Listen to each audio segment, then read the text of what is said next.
Les statistiques que nous avons montrent que 66% des enfants utilisent les réseaux. Parmi ces 66, on a également un nombre important qui disent avoir une fois au moins menti sur leur âge pour accéder. Parce que l'âge légal pour rentrer dans les réseaux sociaux, c'est 18 ans.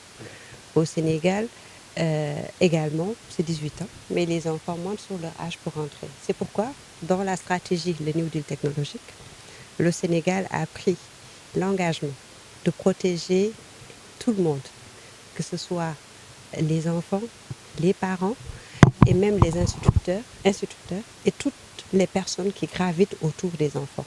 C'est le programme de protection des enfants en ligne qui a pour objectif de protéger l'enfant tel qu'il est protégé dans le monde physique que nous connaissons aujourd'hui, mais aussi dans le monde cyber, qui sont les réseaux et autres.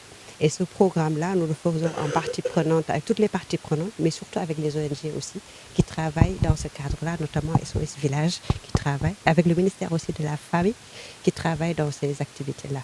Donc l'activité qui nous réunit aujourd'hui est d'une importance capitale. Parce que quand on parle de protection, ce n'est pas une protection seule. Une seule personne ne peut pas se protéger. Un seul pays aussi ne peut pas se protéger. Il y a une protection interne. Il y a une protection où on a besoin d'une collaboration, une coopération entre les structures. La sécurité aussi, c'est l'affaire de tous. L'État ne peut pas à lui seul se protéger et laisser les ONG et les autres parties prenantes des structures privées ne pas se protéger. C'est pourquoi il faudrait une protection totale.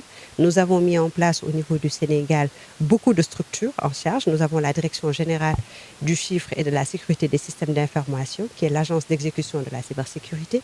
Nous avons l'École nationale aussi de cybersécurité à vocation régionale également, qui nous accompagne, au-delà du ministère qui a en charge tout ce qui est politique cybersécurité. Donc vous voyez toute la nécessité aujourd'hui et l'importance de cette activité qui nous réunit. Le gouvernement, dans un premier temps, comme je l'ai dit, c'est de tout ce qui est accès, sensibilisation, participation et engagement. Le deuxième, c'est sur le programme protection des enfants en ligne, que l'ONG SOS Village puisse accompagner dans cette dynamique-là, dans ce travail-là que nous allons faire. Mais également, accompagnement dans la protection et la sécurisation des autres ONG. Il n'y a pas seulement SOS Village qui travaille, SOS Village, il y a d'autres ONG également. Donc, si on a un programme de formation qui accompagne les autres ONG et qui leur font comprendre la protection maintenant dans le sens du cyber, c'est une activité qui est très importante et l'État est engagé au nom du ministère à les accompagner dans cette dynamique.